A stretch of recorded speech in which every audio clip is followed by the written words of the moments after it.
करते हैं हम इसकी एप्लीकेशंस इलेक्ट्रिक डायपोल की, यानी इलेक्ट्रिक फील्ड डेंसिटी निकालनी है या इलेक्ट्रिक फील्ड निकालना है हमने due to axial line of a dipole, dipole की एक्सियल लाइन के कारण कितना इलेक्ट्रिक फील्ड प्रोड्यूस्ड होगा। तो let us consider a dipole A B, dipole है तो यहाँ पर नेगेटिव चार्ज है, अदर फेज पे पॉजिटिव चार्ज, अदर पोल के ऊपर 2a डिस्टेंस होगी यहाँ से यहाँ तक की। लिखना आपने साथ साथ पड़ेगा कि let us consider an electric dipole. अब let us consider point P at some distance, P point पे हमने इलेक्ट्रिक फील्ड फाइंड करना है। अब यहाँ पर कोई, अब देखना यहाँ तक भी अपना काम चल सकता है। अगर आप डायरेक्शन दिखाना चाहो तो ये आपका पॉजिटिव चार्ज है, पॉजिटिव चार्ज आपने देखा ही है कि गिव द डायरेक्शन आउटवर्ड। वैसे भी पॉजिटिव के बीच में रिपल्सन होगा क्योंकि पॉजिटिव यूनिट टेस्ट चार्ज है, तो इलेक्ट्रिक फील्ड डायरेक्शन आपकी ये हो जाएगी। इसको E1 से दिखा सकते हो आप। नेगेटिव चार्ज की डायरेक्शन इनवर्ड होगी क्योंकि नेगेटिव आपने स्टडी किया हुआ है, डायरेक्शन इनवर्ड होगी तो इसको आप ये तब दिखा सकते। तो ये E2 यानी E2 जो है आपकी डायरेक्शन वो ड्यू टू नेगेटिव चार्ज है, E1 जो है ड्यू टू पॉजिटिव चार्ज है। और late us consider O is the centre of dipole, O dipole का सेंटर मान लिया तो नेचुरली बात है ये 2a है तो A ये हो जाएगी और A ये हो जाएगी। और जो P पॉइंट की डिस्टेंस थी वो हमने R कंसीडर कर ली। Let us consider point P at distance R from the centre of dipole where electric field is to be found due to dipole. Dipole के कारण इलेक्ट्रिक फील्ड फाइंड करना है। अब इलेक्ट्रिक फील्ड हमने पीछे निकाल रखा है तो कोई भी नई बात हमारे लिए नहीं है। यहाँ पर हमने सिर्फ इस बात का ध्यान रखना है कि जो हम निकाल रहे हैं, निकालना P पॉइंट पर ही है, वो ड्यू टू B है या फिर ड्यू टू A है, यानी पॉजिटिव के कारण है या फिर नेगेटिव के कारण, इतना ध्यान रखना है। तो डायपोल की कंस्ट्रक्शन आपने लिखनी पड़ेगी, वो PDF में मैंने भेज रखी है। तो अब यहाँ पर हम देखते हैं कि मैं E1 निकाल रहा हूँ। अब एक्सियल लाइन, क्योंकि ये डायपोल है, डायपोल की इसको एक्सिस बोलते हैं, बिल्कुल इसके फ्रंट में पॉइंट है कोई तो इसको एक्सियल लाइन बोलते हैं। तो ये एक्सियल लाइन ऑफ डायपोल है। तो E1 और E2 की हमने वैल्यूज निकालनी है, यानी E1 निकालना, चाहे सर मैग्नीट्यूड में निकाल लो आप। तो E1 निकालना आपने एट P पॉइंट के ऊपर ड्यू टू, डायरेक्शन क्या है इसकी आउटवर्ड इसी कारण है, पॉजिटिव कारण है, यानी due to positive Q charge at B point के ऊपर जो पॉजिटिव क्यू चार्ज से कारण। तो E1 बराबर है K कॉन्स्टेंट है, क्यू चार्ज है, अपॉन आपको चाहिए स्क्वायर ऑफ डिस्टेंस। तो स्क्वायर ऑफ डिस्टेंस अगर आपको चाहिए तो डिस्टेंस P पे निकाल रहे हैं, B के कारण निकाल रहे हैं, P पे निकाल रहे हैं, B के कारण निकाले तो डिस्टेंस P से B तक की हम लेंगे, P से B तक का स्क्वायर। और K की वैल्यू आप पुट कर लो 1/4 पाई एप्सिलॉन नॉट, क्यों चार्ज है। और PB यहाँ पर ये विशेष देखना कि नेगेटिव चार्ज है पॉजिटिव चार्ज है, क्योंकि आइदर चार्ज हम लेते हैं, product of either charge and distance is called dipole moment. तो आइदर चार्ज हम लेते हैं यानी वन ऑफ द चार्ज। तो क्यों बटे में डिस्टेंस, अब यहाँ से यहाँ तक की ये टोटल डिस्टेंस आपकी R है, यहाँ से यहाँ तक की आपको P से B तक की चाहिए, यहाँ से यहाँ तक की A है। मैं लिख देता हूँ कि P से B आपकी A है और जो O से P है आपकी वो आपकी इक्वल टू R है। और अब यहाँ से आपने चाहिए P से B तक की डिस्टेंस, तो P से B तक की डिस्टेंस R माइनस के A हो जाएगी। तो ये जो डिस्टेंस थी आपकी P से B तक की, ये R माइनस के A निकल जाएगी यहाँ से लेकर के यहाँ तक की। तो डिस्टेंस हो जाएगी R माइनस के A का स्क्वायर। इक्वेशन नंबर 1 आ गई। सिमिलरली अब आपने E2 की वैल्यू भी निकालनी यानी नेगेटिव के कारण। तो E2 at P due to negative Q charge at point A, क्योंकि इसकी डायरेक्शन इनवर्ड है, इनवर्ड नेगेटिव के कारण होती है, ये पहचान होगी हमारे को।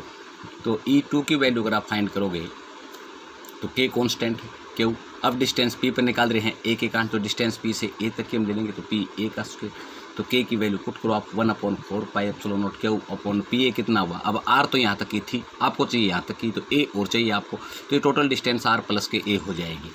तो R प्लस के A का स्क्वायर, इक्वेशन नंबर 2। अब हमने देखनी है कि यहाँ पर वैल्यू है किसकी ज़्यादा, यानी electric field due to negative के कारण ज़्यादा स्ट्रॉन्ग है या फिर नेगेटिव के कारण ज़्यादा स्ट्रॉन्ग है या पॉजिटिव के कारण, या फिर A पॉइंट के कारण या B पॉइंट के कारण। अभी भी हम पीछे पढ़ के आए थे कि जो इलेक्ट्रिक फील्ड था उसमें हमने पढ़ा था K × Q/R का स्क्वायर, ये रिलेशन आया था, वो रिलेशन हमने यहाँ पर पुट किया। सिर्फ डिस्टेंस वहाँ पर R थे और यहाँ पर डिस्टेंस हमने देख ली कि नेगेटिव के कारण कितनी है और पॉजिटिव के कारण कितनी है। तो यहाँ पर इसका मतलब ये हुआ कि R E का इन्वर्स में है, तो इसका मतलब जितनी ज़्यादा डिस्टेंस हो उतना इलेक्ट्रिक फील्ड आपका वीक होता जाएगा। तो डिस्टेंस ज़्यादा किस में हमने ये देखनी है, तो डिस्टेंस ज़्यादा किस में है R प्लस के A, ये ऐड हो गया यहाँ से यहाँ तक की डिस्टेंस, तो इसका मतलब इलेक्ट्रिक फील्ड पर आपका वीक होगा यहाँ पर। तो इसका मतलब ये हुआ कि ये डिस्टेंस कम होने के कारण ये इलेक्ट्रिक फील्ड आपका स्ट्रॉन्ग है। तो नेट इलेक्ट्रिक फील्ड अगर आप निकालोगे, नेट इलेक्ट्रिक फील्ड, तो E इज इक्वल टू, हम पता है ये ज़्यादा में से कम लेस होगा, तो E अब यहाँ से हमने देख रहे हैं तो E1 की वैल्यू ज़्यादा है क्योंकि डिस्टेंस कम है, तो E1 माइनस के E2 तो अब इक्वेशन नंबर 1 भी है, इक्वेशन नंबर 2 भी, सब्ट्रैक्ट कर लो आप इसको। और इसमें क्या है, तो सब्ट्रैक्ट अगर आप करोगे तो E1 में से के कांस्टेंट है, इसको पहले बार ले लो, चाहे 1/4 पाई एप्सिलॉन नॉट। क्यू को भी आप ऑलरेडी बार ले लो, क्यू 1/r माइनस के ए का स्क्वायर माइनस के 1/r प्लस के ए का स्क्वायर। तो इक्वेशन आ गई बाप, अब इसको सोल्व कर लो। तो इसको मैं Q/4 pi epsilon not, Q/4 pi epsilon not, ये तो आपका बार है। इसको 1/ इसका एलसीएम ले लिया, आर स्क्वायर माइनस के ए स्क्वायर का होल स्क्वायर हो जाएगा, तो आर प्लस के ए स्क्वायर यानी इसकी क्रॉस मल्टीप्लिकेशन हो जाएगी आर माइनस के ए का स्क्वायर। इसको अब आप सोल्व कर लो।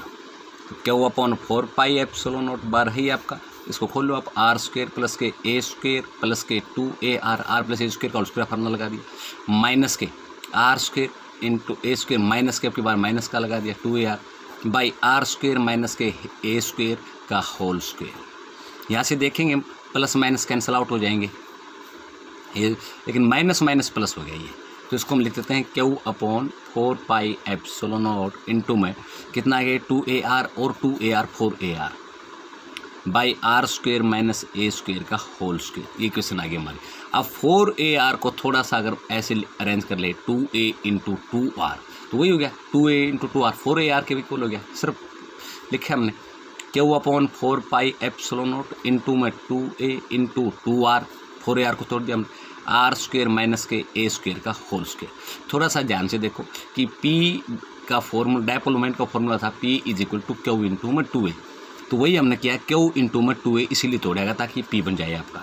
तो ये बन गया आपका 1/4 pi epsilon not, P Q into में 2A हो गया, इंटू में 2R by R square minus के ए स्क्वायर का होल स्क्वायर। तो ये इक्वेशन आपकी यहाँ से आ गई आपके निकल के। तो K इंटू में P इंटू में 2R by R square minus के। अब इसके ऊपर एक स्पेशल केस हम लगा देते हैं, special case. If dipole becomes very very small, हमने आइडियल डायपोल के बारे में पढ़ा था, dipole becomes very very small. अगर डायपोल आपका वेरी वेरी स्मॉल हो जाए, और डायपोल की डिस्टेंस का सिंबल हमने 2A यानी A में रिप्रेजेंट किया है, या कह सकते हैं कि A is very very small than R, कह सकते हैं। या फिर आप कह सकते हैं कि जब दोनों पॉइंटों के जो बीच नेगेटिव पॉजिटिव के बीच की जो डिस्टेंस है वो वेरी वेरी स्मॉल हो as compare to point P, जो P पॉइंट आपने कंसिडर किया है इसके सेंटर से। तो A जब very very small than R होगी तो फिर A कोई वैल्यू 0 पुट कर देंगे, तो A = 0, यानी ये आपका नॉन सिग्निफिकेंट हो जाएगा आपका। तो P इंटू में 2R by R square minus A square, A को आपने 0 पुट कर दिया, आर स्क्वायर का होल स्क्वायर R की 4 हो जाएगा, R की 4, R से R कैंसिल आउट होकर R3 बच जाएगा। तो ये बजाएगा P/4 pi epsilon not into में R का क्यूब, यानी जो इलेक्ट्रिक फील्ड हम यहाँ से निकाल के आए हैं तो किसके बराबर आ जाएगा वो, इलेक्ट्रिक फील्ड K इंटू में P/R का क्यूब। और अगर आप P की आप ऐसे लिखो 1/4 pi epsilon not 2P, P into में 2R, तो एक R से कैंसिल तो 2P बच गया, सॉरी आपका, तो 2P/R का क्यूब, बाई R का क्यूब। तो ये हो जाएगा आपका इलेक्ट्रिक फील्ड इंटेंसिटी आपने निकाल दी due to axial line of a dipole, dipole की एक्सियल लाइन के कारण। तो ये था हमारा रिजल्ट। तो इलेक्ट्रिक फील्ड इंटेंसिटी में ऐसे निकालते हैं, निकालना दोनों P पॉइंट के ऊपर है, इस वजह विशेष जान रहे, एक बार E1 के कारण एक बार E2 के कारण। फॉर्मूला हमने इलेक्ट्रिक फील्ड का पढ़ रखा है, तो एक बार डिस्टेंस P से B तक की हो जाएगी और एक बार डिस्टेंस P से A तक की हो जाएगी, इसी बात का ध्यान रखना है। दूसरी बात का हमने ध्यान रखना है कि किसकी वैल्यू ज़्यादा है, जिसकी डिस्टेंस कम है P पॉइंट से, तो उतना ही हमने देखा है कि यहाँ पर E1 की डिस्टेंस कम है तो E1 का इलेक्ट्रिक फील्ड ज़्यादा हो गया, तो ज़्यादा में से कम को हमने लेस सब्ट्रैक्ट कर दिया, तो आपका रिलेशन आएगा ये। और अगर इसके बाद हमने देखना हो, मान लिया अगर कोई डायपोल आपका वेरी वेरी स्मॉल हो रहा हो, P पॉइंट बहुत ज़्यादा डिस्टेंस पे हो as compare to length of dipole, तो फिर आप R की वैल्यू को, A की वैल्यू को हम 0 पुट कर देंगे, रिलेशन आ जाएगा K इंटू में 2, तो ये आपका 2P, तो K इंटू में 2P/R का क्यूब। तो ये था एक्सियल लाइन का।